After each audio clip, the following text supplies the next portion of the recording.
અને સમાચારો આણંદથી જે આણંદ જિલ્લાની વધુ એક પાલિકાએ દેવાળું ફૂંક્યું છે। આણંદની બોરસદ નગરપાલિકાએ દેવાળું ફૂંક્યું। વીજ બિલ ન ભરતા સ્ટ્રીટ લાઇટના કનેક્શન કપાયા છે।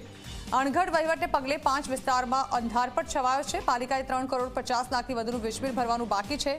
શહેરના જનતા બજાર, ધરતીનગર, રાજા મહોલ્લા, ટાઉન હોલ, જય દેરાસર વિસ્તારમાં અંધારપટ છવાઈ ગયો છે।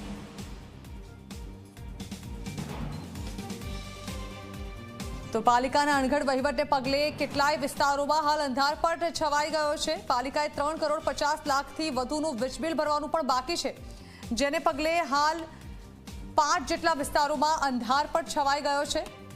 પાલિકાએ દેવાળું ફૂંકતા ભોગવવાનો વારો આવ્યો છે જનતાને। આ અંગે વધુ માહિતી સંવાદદાતા બુરહાન આપી રહ્યા છે। બુરહાન, પાલિકાના અણઘડ વહીવટનો નમૂનો સામે આવ્યો, જ્યાં 5 વિસ્તારો એવા છે જ્યાં અંધારપટ છવાઈ ચૂક્યો છે। જાણવા માંગીશું શું છે પરિસ્થિતિ ત્યાં? ચોક્કસ જો વાત કરવામાં આવે તો બોરસદ શહેરમાં નગરપાલિકા દ્વારા છેલ્લા કેટલાક સમયથી વીજ બિલ ભરવામાં આવ્યું હતું અને 3.5 કરોડથી વધુ રકમનું જે વીજ બિલ બાકી હતું, જેને લઈને MGVCL દ્વારા અનેકવાર નોટિસો આપવા છતાં વહીવટદાર દ્વારા બાકી રકમ જે હતી વીજ બિલની ભરવામાં આવી ન હતી, જેને લઈને આજે જુદા જુદા 5 સ્થળે સ્ટ્રીટ લાઇટના જે વીજ જોડાણ છે MGVCL કાપી નાખ્યા છે અને જેને લઈને અંધારપટ છવાઈ ગયો છે।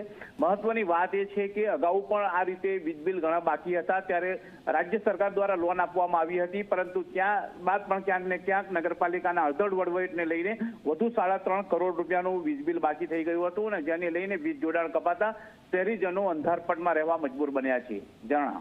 જી બિલકુલ, આભાર બુરહાન।